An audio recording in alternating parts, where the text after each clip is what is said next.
मिनश्शैतानिर्रजीम बिस्मिल्लाहिर्रहमानिर्रहीम। अल्लाह के पाक नाम से शुरू करते हैं जो बड़ा मेहरबान और नहायत रहम करने वाला है। यूनिक ग्रुप ऑफ इंस्टीट्यूशन की तरफ से अज़ीज़ तलबा व तालिबात, ये ऑनलाइन लेक्चर्स आपकी तालीम और तरबियत के लिए आप तक प्रोवाइड किए जा रहे हैं और मैं हूँ प्रोफेसर राजा वाजिद अली। आप सब बच्चे मुझसे स्टैटिस्टिक्स यानी शुमारियात पढ़ते हैं और आज इंशाअल्लाह हमारा फ़र्स्ट ईयर का लेक्चर है। चैप्टर नंबर 7 तक हमने कंप्लीट पढ़ लिया है। आज इंशाअल्लाह हमारा चैप्टर 8 का पहला लेक्चर है और इस लेक्चर में इंशाअल्लाह हम एक्सरसाइज से ऑनवर्ड शुरू करते हैं। रैंडम वेरिएबल, जिस चैप्टर का नाम है random variable and probability distribution. हस्ब मामूल हम अपने लेक्चर का आगाज़ एक दुआ से करते हैं और दुआ है इल्म की। हम अपने रब से इल्म इन अल्फाज में मांगते हैं, बिस्मिल्लाहिर्रहमानिर्रहीम, अल्लाहुम्मा उर्ज़ुक़नी, ऐ मेरे परवरदिगार हम सबको अता कर इल्मन नाफ़िअन, ऐसा इल्म जो नफ़े वाला हो, वासिअन और वो बहुत वसी हो, हमीकन और वो गहराई वाला हो। इन 3 खूबियों वाला इल्म अपने रब से हर लम्हा मांगते रहा करें इन अल्फाज के साथ, अल्लाहुम्मा उर्ज़ुक़नी इल्मन नाफ़िअन वासिअन हमीकन, आमीन। Random variable and probability distribution, chapter का नाम है रैंडम वेरिएबल। वेरिएबल जैसा कि बच्चे जानते हैं कि वेरिएबल ऐसी वैल्यूज़ को या ऐसी क्वांटिटी को कहते हैं जो चेंज हो जाए, तो उसे हम वेरिएबल कहते हैं। और अगर वो अपनी वैल्यू को चेंज ना करे तो उसे कांस्टेंट कहेंगे। यहाँ पर हमने वेरिएबल पढ़ना है और वेरिएबल की एक बहुत ही इम्पॉर्टेंट टाइप है रैंडम वेरिएबल। रैंडम वेरिएबल क्या होता है? एट रैंडम का मतलब होता है बग़ैर सोचे समझे और अपनी मर्ज़ी के बग़ैर कोई भी चीज़ सिलेक्ट कर ली जाए और उसको सिलेक्शन में जो वेरी करेगा उससे वेरिएबल को रैंडम वेरिएबल कहते हैं। बहुत सी एग्ज़ाम्पल्स हैं हमारे पास। ये चैप्टर 8, चैप्टर 9, इसके बाद चैप्टर 10, 11, 12 भरे पड़ी हैं एग्ज़ाम्पल्स से रैंडम वेरिएबल से। एक्सरसाइज पेज नंबर 342 है। सब बच्चे जानते हैं कि हमारे ऑनलाइन लेक्चर्स जो हैं वो कारवान पब्लिशर की बुक है, कारवान बुक हाउस, और अफ़ज़ाल बेग और डॉक्टर अफ़ज़ाल बेग और मिराजुद्दीन मिर्ज़ा की किताब है इंट्रोडक्शन टू स्टैटिस्टिक्स। हम इस बुक से चैप्टर नंबर 1, 2, 3, 4, 5, 6 और 7 चैप्टर हम कर चुके हैं। कारवान की बुक से हम इसलिए कर रहे हैं क्योंकि यहाँ पर हमारे पास lot of exercise, lot of questions हैं, वैरायटी ऑफ क्वेश्चंस बहुत ज़्यादा है। जो बच्चा इस बुक से तमाम क्वेश्चंस को समझ लेता है वो आगे बड़ी क्लासेस में जाके स्टैटिस्टिक्स फिर पढ़ने की उसको ज़रूरत नहीं रहती, वो फिर समझ के दूसरों को समझाने वाला बन जाता है। आज हम 8.1 एक्सरसाइज करते हैं। 8.1 क्वेश्चन है एक्सरसाइज, और जो मेरे पास किताब है वो पेज नंबर 342 पर है। डिफरेंट बुक्स में पेजेस आगे पीछे हैं या कुछ क्वेश्चंस आगे पीछे हैं, वो आप देख लीजिएगा। मैं अगर क्वेश्चन नंबर 8.1 को पढ़ूं तो कहता है it is believed that 80% of the home in a certain area are insured against fire. इसका मतलब है कि कोई मखसूस एरिया है, उसमें 80% जो घर हैं वो आग लगने से जो बच जाते हैं, इंश्योर्ड हैं कि इन्हें आग नहीं लगेगी, वो 80% है।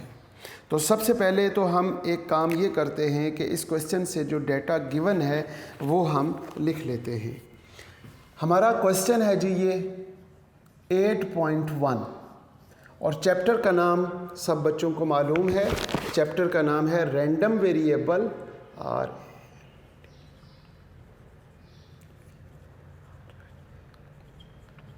Random variable and probability distribution, probability distribution chapter number 8 है और जिसका नाम रैंडम वेरिएबल और प्रोबेबिलिटी डिस्ट्रीब्यूशन है। इसमें क्वेश्चन नंबर 8.1 है, उसमें कहता है कि 80% का मतलब होता है 0.80। ये है जी इन शॉर्ट, इंश्योर्ड हैं जिन्हें फायर अगेंस्ट फायर, इन्हें फायर आग नहीं लग सकती।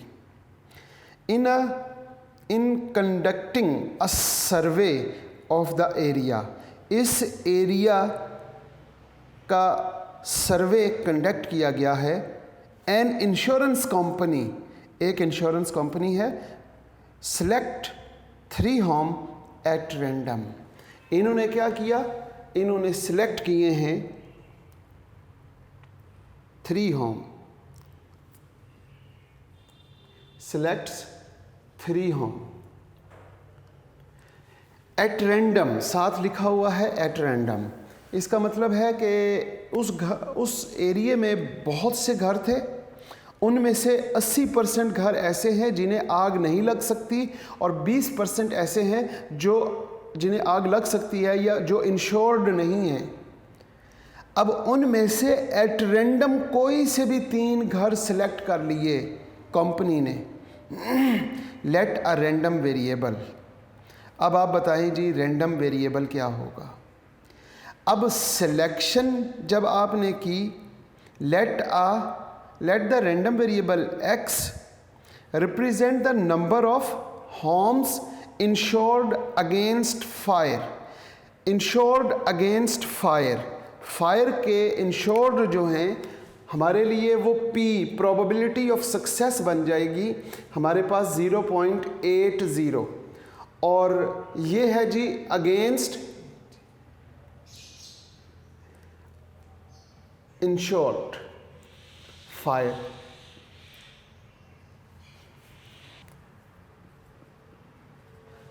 Against fire, okay.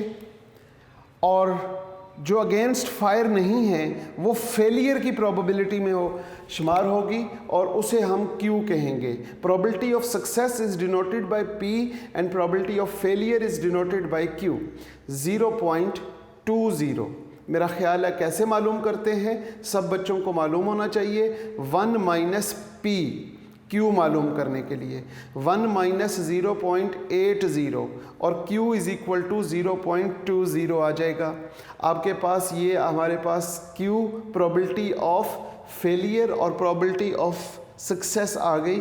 N number of selection at home, वो आपके पास 3 आ गया।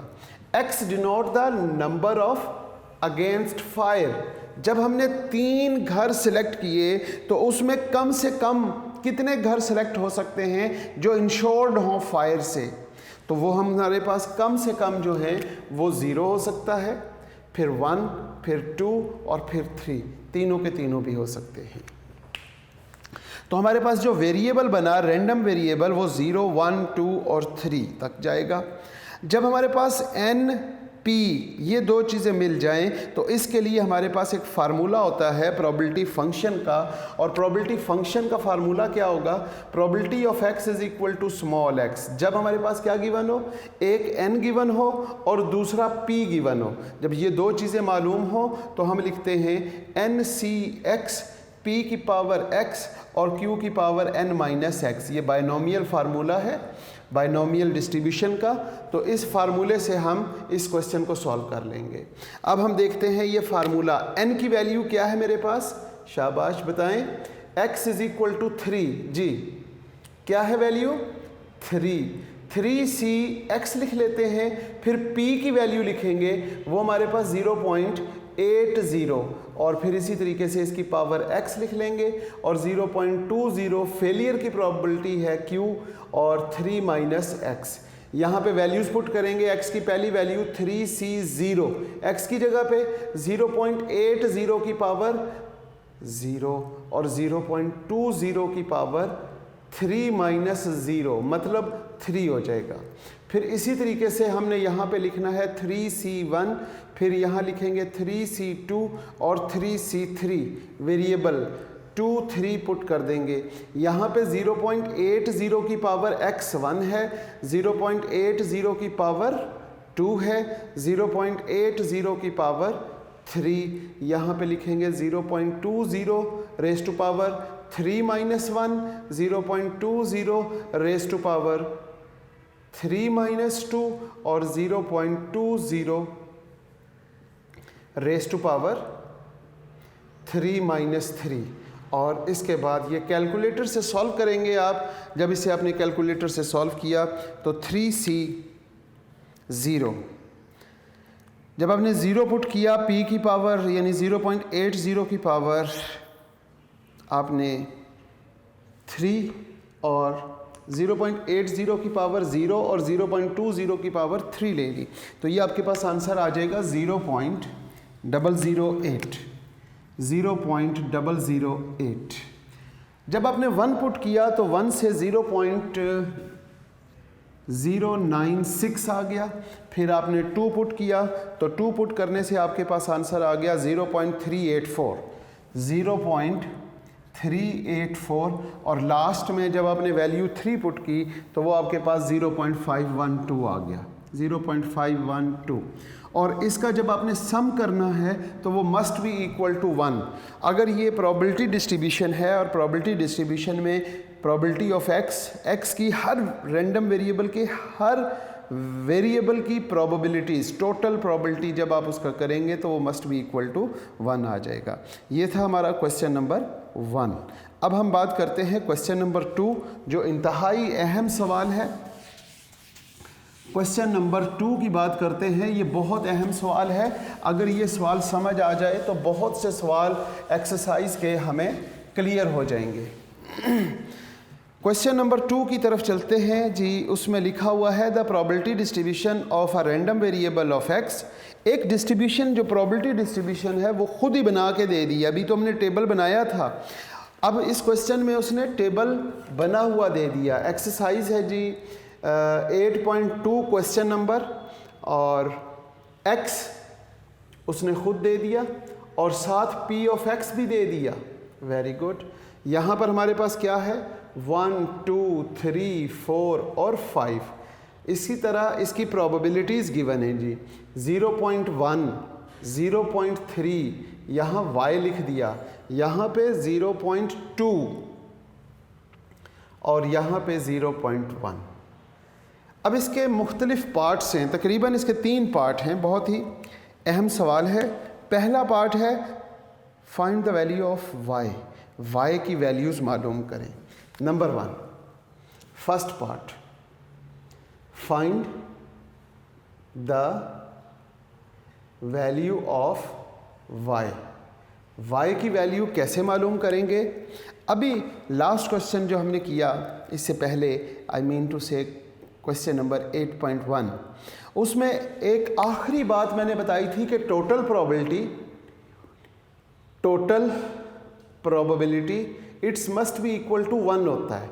अब हमारे पास probability denoted by p of x, इसका जब सम करेंगे तो इट इज़ इक्वल टू 1, लिहाजा इसका सम कर लेते हैं। 0.1 प्लस 0.3 प्लस y प्लस 0.2 और plus 0.1 it's equal to 1।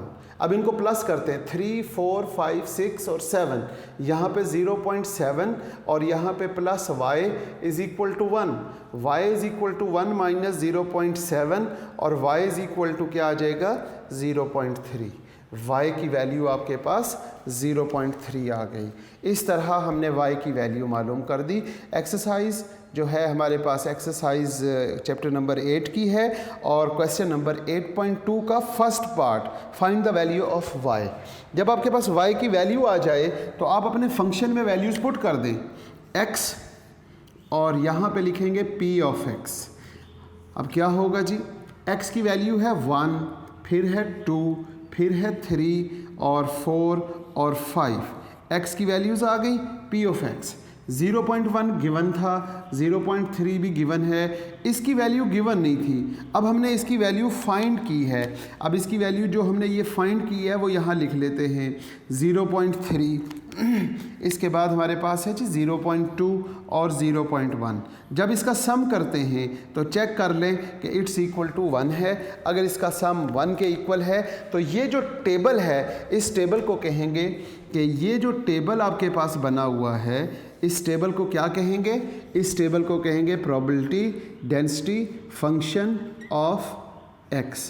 Probability density function of PDF, probability density function of x।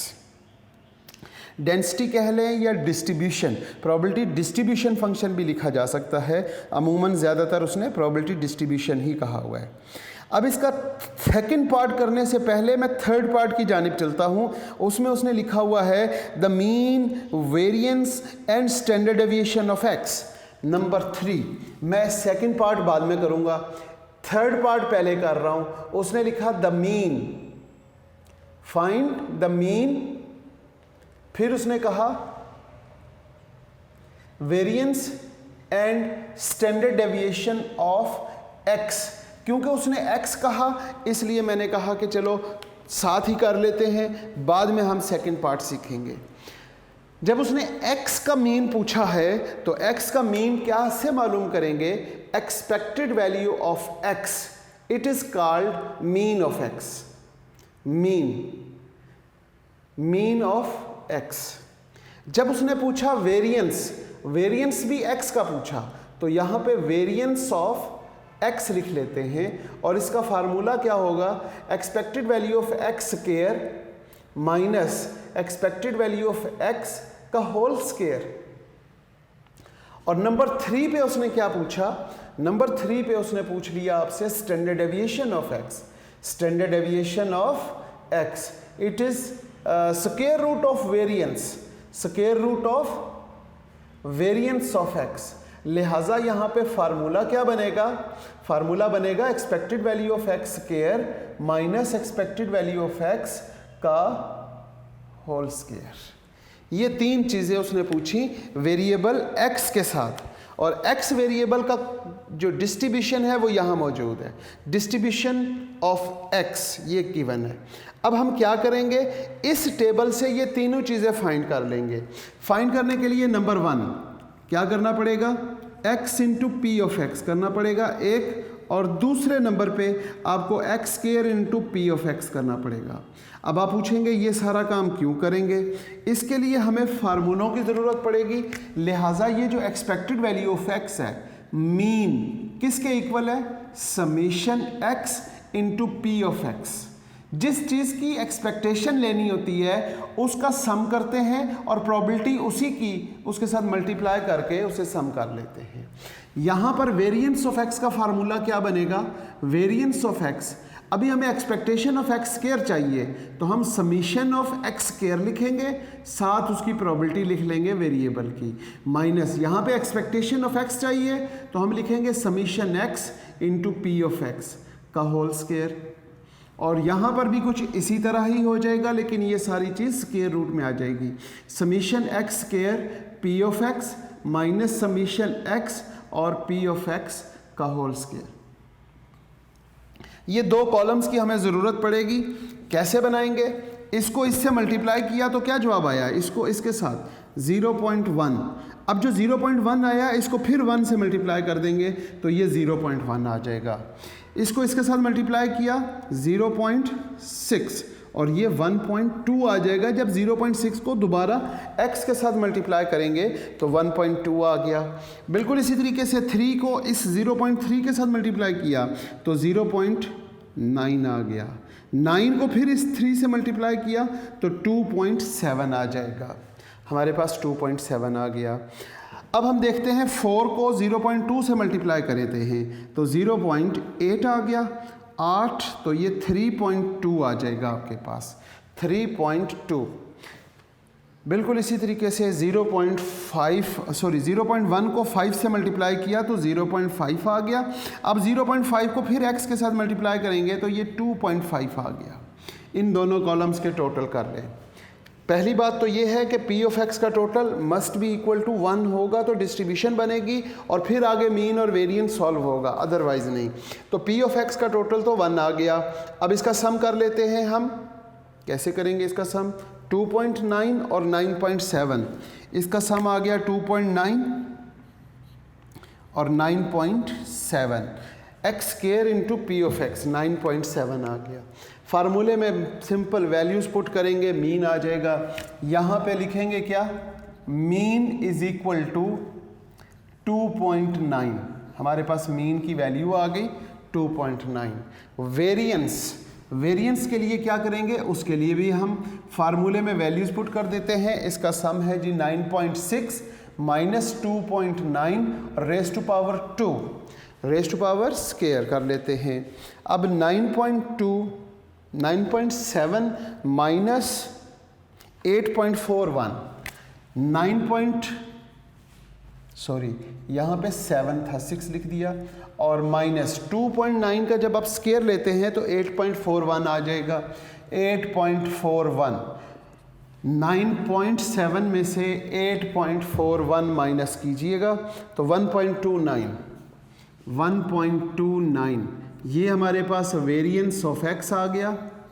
और फिर इसी तरीके से यहाँ पे हम बात करते हैं स्टैंडर्ड डेविएशन ऑफ x, तो यहाँ वैल्यूज़ पुट करेंगे 9.7 माइनस 2.9 का स्क्वायर, ठीक हो गई बात। अब देखेंगे 9.7 माइनस 8.41 अंडर रूट, इसका स्क्वायर कर लेते हैं। स्क्वायर करने के बाद माइनस किया तो 1.29 स्क्वायर रूट आ गया। Standard deviation of x is equal to 1.29 और इसका स्क्वायर रूट लेने से 1.136, ये आपका आंसर है। उम्मीद करता हूँ कि सब बच्चों को ये क्वेश्चन समझ आ चुका होगा। अब हम इसके सेकंड पार्ट की तरफ चलते हैं जो हमने अभी तक नहीं किया। सेकंड पार्ट में क्या पूछा हुआ है? सेकंड पार्ट में उसने पूछा है जी the probability distribution of 3x + 5। उसने पहली बात तो ये पूछी। थर्ड पार्ट में फाइंड करें, सेकंड पार्ट करना है, थर्ड पार्ट कर चुके हैं। Find probability distribution of 3x + 5। यहाँ पे क्या लिखना है? 3x + 5। 3x + 5 की प्रोबेबिलिटी डिस्ट्रीब्यूशन बनानी है। और प्रोबेबिलिटी डिस्ट्रीब्यूशन कैसे बनाई जाती है? जैसे यहाँ पे प्रोबेबिलिटी डिस्ट्रीब्यूशन ऑफ x बनाना था तो x कॉलम के साथ उसकी प्रोबेबिलिटीज़ लिख दी गई और उस प्रोबेबिलिटीज़ का टोटल 1 है। तो यहाँ पर प्रोबेबिलिटी डिस्ट्रीब्यूशन क्योंकि 3x + 5 की बनानी है तो यहाँ पे 3x + 5 का एक कॉलम बनेगा और फिर इसी की प्रोबेबिलिटी लिख दी जाएगी, प्रोबेबिलिटी ऑफ 3x + 5। x की पहली वैल्यू हमारे पास है 1 जब हम यहाँ पे पुट करेंगे तो 3 1s are 3 हो गया और 3 + 5 ये आपके पास 8 हो गया। फिर आप x की वैल्यू 2 पुट करते हैं। जब आप यहाँ पे 2 पुट करते हैं तो 3 2s are 6 और 6 + 5 11। बिल्कुल इसी तरीके से 3 पुट कर दें, 3 3s are 9 और + 5 14। जब आपने 3 के बाद 4 पुट किया तो 4 पुट करेंगे तो 4 3s are 12 को क्या करते हैं? प्लस कर लेते हैं 5 में, तो ये हमारे पास आ गया 17 18 19 और 20। जब आपने पुट किया 5 तो 5 3s are 15 + 5 20, 3 का इंटरवल चल रहा था। अच्छा, जो ये 8 है, ये कैसे मालूम हुआ? ये हमने x की वैल्यू 1 पुट की तो 8 आ गया। अब जो 1 की प्रोबेबिलिटी है वही प्रोबेबिलिटी सेम रहेगी 8 की। यहाँ पे लिखेंगे 0.1, यहाँ पे लिखेंगे 0.3, यहाँ पे लिखेंगे 0.3, 0.2 और 0.1 और इसका total must be equal to 1। इसका टोटल भी 1 है। जब इसका टोटल 1 आ गया तो ये हमारे पास क्या बन गई? ये हमारे पास probability distribution of 3x plus 5। पहली बात है 3x प्लस 5 है और फिर इसी की प्रोबेबिलिटी इसके साथ टेबल में बना दी जाए तो हम इसे कहेंगे कि ये आपके पास प्रोबेबिलिटी डिस्ट्रीब्यूशन ऑफ x आ गई। बिल्कुल इसी तरह का एक और सवाल है और वो है इसका बी पार्ट। ये आपने खुद करना है कोशिश और इंशाल्लाह नेक्स्ट लेक्चर में हम इसे देखेंगे। इस वक्त जो हम काम करेंगे वो है क्वेश्चन नंबर 3। क्वेश्चन नंबर 3 में 3 का ए पार्ट हम शुरू करते हैं। क्वेश्चन नंबर 3 का ए पार्ट, 3 के ए पार्ट के साथ अगर हम देखें तो अ बैग कंटेन, चलें ऐसा करते हैं कि 3 का ए नहीं, तरतीब से ही चलते हैं क्वेश्चन नंबर 2 के बी पार्ट की तरफ। ये 2 का ए पार्ट था, अब हम बी पार्ट करते हैं तरतीब से। क्वेश्चन नंबर 2 है और उसका B part 8.2 B part. Find the missing value of K. मेरा ख्याल है सारे बच्चे जानते हैं मिसिंग वैल्यू कैसे मालूम करेंगे। Such that the given distribution is a probability distribution of x की वैल्यूज़ 2, 3, 4, 5, 6। बिल्कुल उसी तरह का सवाल है। x की वैल्यूज़ 2, 3, 4, 5 और 6 गिवन है। यहाँ पे p ऑफ x भी गिवन है जी क्वेश्चन में।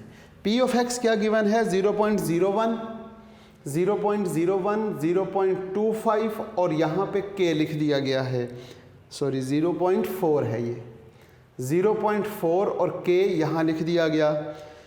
इसके बाद 0.04। इसका फर्स्ट पार्ट है जी find the value of k मालूम करें। तो k कैसे मालूम करेंगे? हम कहेंगे एज वी नो डैट, जैसा कि हम जानते हैं, as we know that summation p of x it's must be equal to 1। Total probability हमेशा 1 के इक्वल होती है।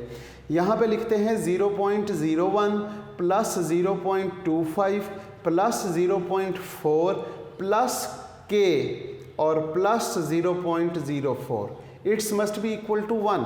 इन्हें आप ऐड कर लें। जब आप इन्हें ऐड करेंगे तो आपके पास आ जाएगा 0.3, 25, ये 2 है, ये 4, 4, 5, 6, ये तो 6 हो गया। तो 65, 66, 67, 68, 69 और 70। तो इन सब वैल्यूज़ का टोटल है 0.70 और प्लस k इसके साथ ऐड हो रहा है और k की वैल्यू मालूम करेंगे 1 माइनस 0.70 और k इज़ इक्वल टू 0.30। लिहाजा k की वैल्यू हम अपने फार्मूले में पुट करते हैं। k की वैल्यू जब हमने वैल्यूज़ पुट की तो हमारे पास x का कॉलम क्या है? वेरी गुड, बताएंगे। x की वैल्यूज़ हमारे पास हैं 2, 3, 4, 5 और 6। फिर इसी तरीके से p ऑफ x की वैल्यूज़ क्या हैं हमारे पास? 0.01, फिर 0.25, फिर यहाँ पे 0.40। अब k की वैल्यू हमारे पास 0.30 आ गई और 0.04। और अगर आप फ्रीक्वेंसी का टोटल करेंगे, इस फ्रीक्वेंसी का या ये प्रोबेबिलिटी डिस्ट्रीब्यूशन ऑफ x का, तो ये 1 आ जाएगी। तो इसको हम क्या कहेंगे इस टेबल को? वेरी गुड, क्या कहेंगे इसे? ये प्रोबेबिलिटी डिस्ट्रीब्यूशन ऑफ x है जी। k की वैल्यू जब हमने फाइंड कर ली तो आगे हमें क्या चाहिए? आगे वो कहता है distribution of x if y is equal to 2x minus 8। साथ ही वो ये कह रहा है कि y किसके इक्वल है? 2x माइनस 8 के। और यहाँ पे p ऑफ y भी बनाना पड़ेगा आपको। तो फिर ये प्रोबेबिलिटी डिस्ट्रीब्यूशन किसकी बन जाएगी? ये बन जाएगी प्रोबेबिलिटी डिस्ट्रीब्यूशन ऑफ y। यहाँ पे हम लिखेंगे प्रोबेबिलिटी डिस्ट्रीब्यूशन ऑफ y। सबसे पहले हम क्या करेंगे, x की पहली वैल्यू 2 है, 2 2s are 4। जब आपने x की वैल्यू 2 पुट की तो 2 2s are 4 हो गया, और 4 से जब माइनस करेंगे 8 तो आपके पास यहाँ पे -4 आ जाएगा। क्योंकि इस 2 से ये -4 आया, इस 2 की जो प्रोबेबिलिटी है वही हम यहाँ लिख लेते हैं 0.13। 3 जब हमने यहाँ पुट किया तो 3 2s are 6, 6 माइनस 8, तो 6 माइनस 8 हमारे पास क्या आया? -2। ये -2 इस 3 की वजह से आया। इस 3 की जो प्रोबेबिलिटी है वो सेम रहेगी यहाँ पे 0.25। फिर हमने पुट किया 4 2s are 8, 8 माइनस 8, यहाँ पे हमारे पास 0 आ गया। अब 0 को क्या करेंगे? 0 जब आया, 0 क्योंकि इस 4 की वजह से आया, इस 4 की जो प्रोबेबिलिटी है वही हम यहाँ लिख लेते हैं 0.40। फिर same as it is 5 2s are 10, 10 minus 8, 10 minus 8 क्या होगा? 2। 5 की प्रोबेबिलिटी 0.3 है तो 2 की प्रोबेबिलिटी भी 0.3 होगी। फिर इसी तरह यहाँ पे हम 6 पुट करते हैं, 6 2s are 12, 12 माइनस 8, तो आपके पास 4 आ गया, और 4 की प्रोबेबिलिटी 0.04 आ गई। ये प्रोबेबिलिटी डिस्ट्रीब्यूशन ऑफ x और ये प्रोबेबिलिटी डिस्ट्रीब्यूशन ऑफ y। अब जो दो काम आपने खुद करने हैं, इंशाल्लाह नेक्स्ट लेक्चर में मैं आपको वो करके भी दिखाऊंगा, और उससे आगे जो प्रूफ करना है वो भी आपको इजी लगेगा। नंबर 1, आपने मालूम करना है मीन ऑफ x और मीन ऑफ y। इसका मतलब है एक्सपेक्टेड वैल्यू ऑफ x मालूम करें और एक्सपेक्टेड वैल्यू ऑफ y मालूम करें। इसका फार्मूला क्या है? Summation x into P of x और इसका सम y into P of y। ये दोनों वैल्यूज़ आपने फाइंड करके रखनी है। नेक्स्ट लेक्चर में इंशाल्लाह हम इससे आगे गो थ्रू करेंगे। और दूसरा काम आपने मालूम करना है वेरिएंस ऑफ x और वेरिएंस ऑफ y। इनके फार्मूले भी आपको ऑलरेडी पिछले क्वेश्चन में मौजूद हैं, आप कर सकते हैं। फिर इसके बाद इनको वेरीफाई करेंगे।